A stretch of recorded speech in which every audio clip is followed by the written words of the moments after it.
Hello ladies and gentlemen, this is the Block Review, another episode of Studying the Roblox Genre, a series where I grab popular and well-known genres that are mostly or mainly used in Roblox games, and talk about what they are, what could be better, and ways of tackling this genre.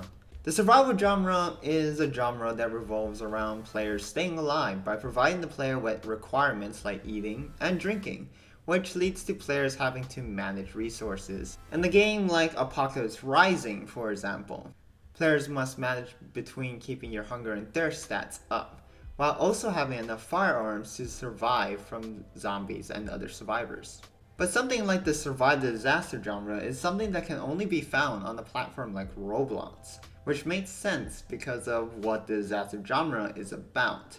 The disaster genre revolves around the idea of surviving from disasters that take place in the game. This can be anything depending on what the creator decides to throw in for its players. But why is this a Roblox thing?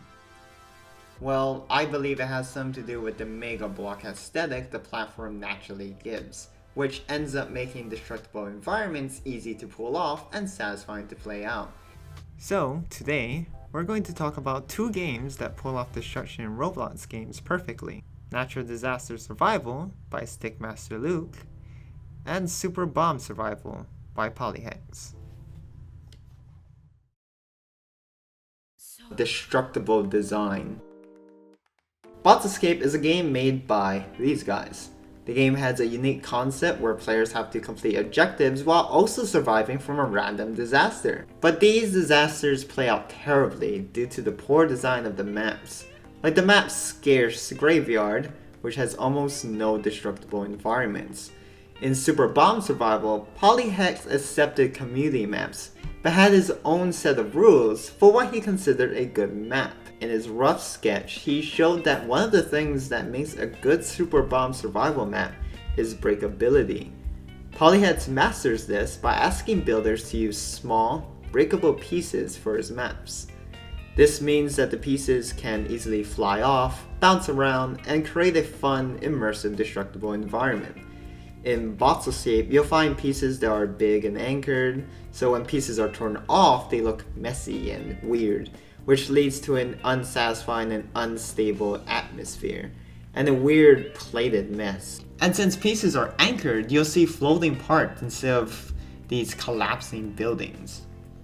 Oh, and just to be clear, never use unions in disaster games. Now, one thing people don't think about in destructible design is that destructible environment can also add an extra layer of disaster. In Super Bomb Survival, the map's floor can be destroyed by bombs, which can eventually descend into lava, making an unsafe area for players based on the destruction caused by the disaster, that being the bombs. But in a game like Natural Disaster, where you constantly go against the same disasters time and time again, it's good to have an unpredictable behavior to the game. In Survive Disasters 2 by Virus, if you run into a disaster like murderers, all you need to do is avoid the murderers in order to survive. And each time this happens, you do the same thing to get the same results. This means that you'll most likely go through the same pattern over and over.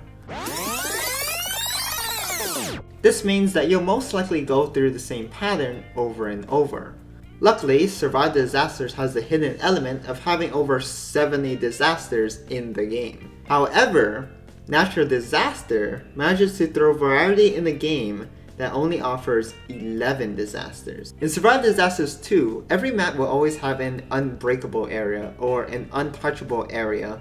This is used to ensure that players will always have a way to survive. But this also means that in every map you'll have a set location and an easy to follow routine that will always guarantee your safety from disasters. Unlike natural disasters where floods will slowly rip pieces apart and send structures tumbling as you struggle to stay on. Since maps in natural disaster change for every disaster, every area will be fixed up and ready to be destroyed again. Maps in natural disasters will always have three types of locations: a high spot to avoid floods, shelter for projectiles from the sky, and an open area for wildfires. This means that every map is ready for every disaster. But since everything on the map except the island is destructible, it's often unpredictable how everything will turn out. For example, all I have to do is stay away from this tornado, right?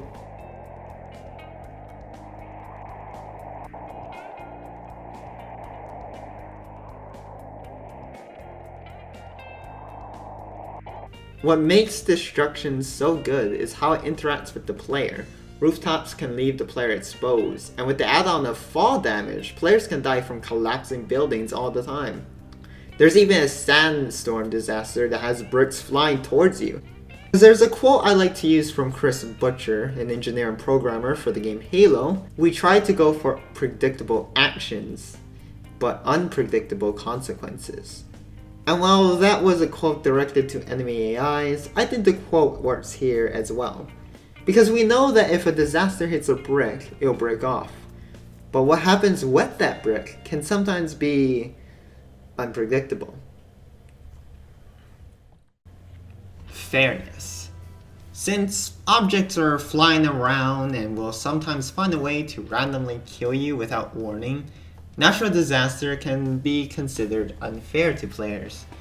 In Survive Disaster 2, you'll always have a way to survive, which I guess is fine considering a game like Box Escape can sometimes be an unfair disaster game. Since players are forced to do objectives, you can't hide from disaster like you do in natural disaster. In natural disaster, a disaster like acid rain can be avoided by going to shelter. Being outside can have you end up like this poor fella. But this isn't the case all the time. Since the house can be ripped up by the acid rain, you still have to hope and prevent the rain from hitting you. Because even though the game tells you to stay inside, you can still end up like this guy or this guy. But this is fine, in my opinion. It means that even in your safest area, you're still struggling to survive and overcome the challenge, because while we lose the ability to survive 100% of the time by offering this method, we also gain the ability to provide a sense of danger even in the safest of areas by turning it into a favorable foe rather than an unfair mechanic. A disaster game should be fair, but it doesn't need to be fair every time. It's only important that a disaster game is fair most of the time. Because whether we like it or not, most disaster games will have the ounce of luck. Survive Disaster 2 tries its best to not rely on luck and wants players to be able to survive no matter what. But by adding this rule, we lose the element of surprise. Because now the player will do the same thing he did before and say, this will work again. But natural disaster will have you saying, this might work again.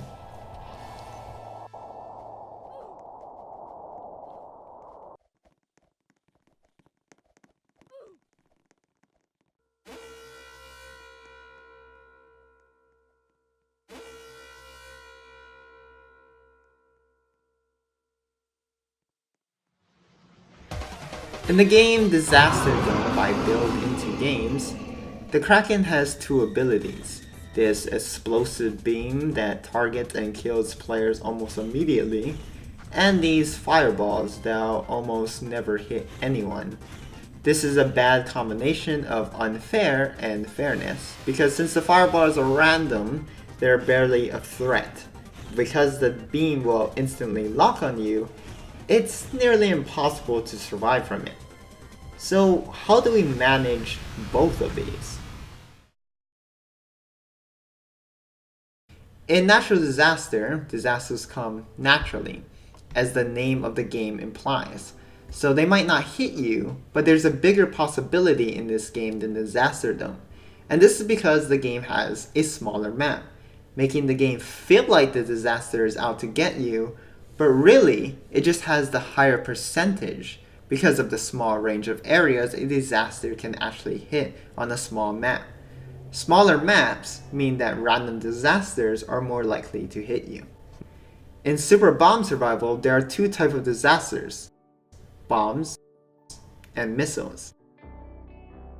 Bombs will instantly hit the floor, but with a timer, which gives the player enough time to react and avoid it. Missiles, on the other hand, will slowly descend to its destination and blow up as soon as it makes contact. But since it moves slowly, unlike the instant beam from the Kraken, the player feels like it's given opportunity to avoid them.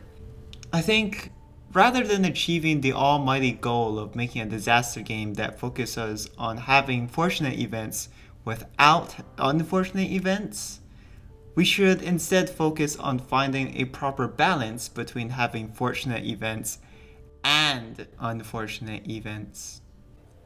It's only fair to give a player a fighting chance, but it's not entirely unfair to give players the sense of danger in safe environments.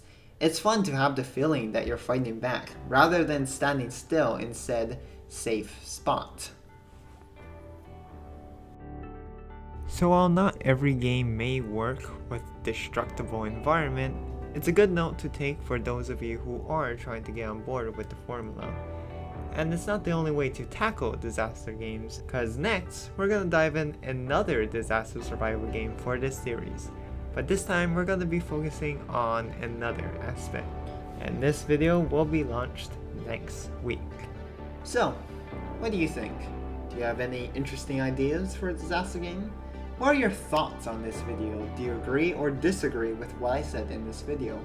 If you had any comments or suggestions on my future videos, please leave a comment. I may not respond, but hey, I'm always reading. If you enjoyed the video, please like and subscribe for more content.